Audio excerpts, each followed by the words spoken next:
Big boss Malayalam season 4 മലയാളികൾക്ക് ഒന്നടങ്കം പ്രിയപ്പെട്ട താരമാണ് ഡോക്ടർ റോബിൻ രാധാകൃഷ്ണൻ. റോബിൻ തൻ്റെ ഓരോ ചെറിയ വിശേഷങ്ങൾ പോലും സമൂഹ മാധ്യമങ്ങളിലൂടെ പങ്കുവെച്ചുകൊണ്ട് എത്താറുണ്ട്.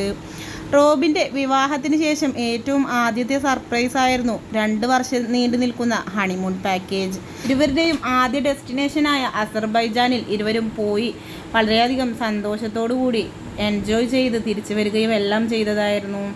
പിന്നീട് മാർച്ച് 17 പോകാനിരുന്ന ഇരുവരുടെയും സെക്കൻഡ് ഡെസ്റ്റിനേഷനായ ബാലി ട്രിപ്പ് റോബിൻ്റെ ആരോഗ്യസ്ഥിതി മോശമായതിനെ തുടർന്ന് മാറ്റിവെക്കുകയായിരുന്നു. പക്ഷേ 17 കഴിഞ്ഞ് ഇത്രയും ദിവസമായിട്ടും ഇതുവരെയും പിന്നീട് അതിനെക്കുറിച്ചുള്ള വിവരങ്ങളോ റോബിനും ആരതിയും ഒന്നിച്ച് ഇൻസ്റ്റഗ്രാമിലോ ഫേസ്ബുക്കിലോ ഒന്നും തന്നെ എത്തുകയോ ഒന്നും ചെയ്തില്ല.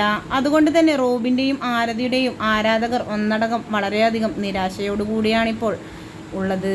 ഇരുവരും ഒന്നിച്ചുള്ള ഫോട്ടോസും വീഡിയോസും ഒന്നും ഇപ്പോൾ കാണാത്തതിനെ തുടർന്നാണ് ഇങ്ങനെയൊരു നിരാശ ആരാധകർക്ക് വന്നുകൂടിയിട്ടുള്ളത്. എന്ത് തന്നെയായാലും ഇരുവരെയും ഒന്നിച്ച് കാണാൻ ആഗ്രഹിക്കുന്ന ഇരുവരുടെയും പ്രേക്ഷകർക്ക് ഇരുവരും ഒന്നിച്ചുള്ള വീഡിയോസോ ഫോട്ടോസോ എന്നും കുറേയേറെ ദിവസങ്ങൾ കണ്ടില്ലെങ്കിൽ വളരെയധികം ബുദ്ധിമുട്ടാണ്.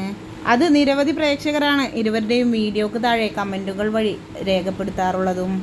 എന്ത് തന്നെയായാലും എന്തെങ്കിലും ബുദ്ധിമുട്ടുകളോ അസ്വസ്ഥതകളോ ഉണ്ടെങ്കിൽ തന്നെ അത് പെട്ടെന്ന് മാറി ഇരുവരും ഒന്നിച്ച് വീഡിയോകൾ വഴിയും സ്റ്റോറി വഴിയുമെല്ലാം എത്തണമെന്ന ആഗ്രഹത്തോടു കൂടിയാണ് ഇരുവരുടെയും ആരാധകർ.